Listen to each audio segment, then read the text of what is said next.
How to save audio on Instagram Reels. Hey guys, in this video I will show you how to save audio on Instagram Reels. After you open your Instagram app like this, now tap on this reel section. After you open the reel section, now you can be able to see different videos on with audio or with sound on Instagram. So let's say I want to save audio under this video, so you can be able to save audio or someone talk on Instagram Reels. So tap on this icon as you can see now. So always you'll be able to see this icon. Tap on this icon at the bottom right side, this icon, the last icon.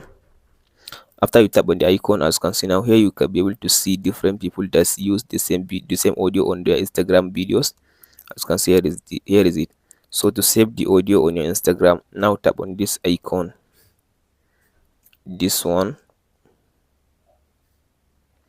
So now I save the audio on my Instagram reel. Whenever I want to record a video, Instagram will allow me to use the audio on my Instagram. That's it guys on how to save audio or how to save someone talk on Instagram reels. Hope this video helps you out. Don't forget to like and subscribe. Thank you for watching guys.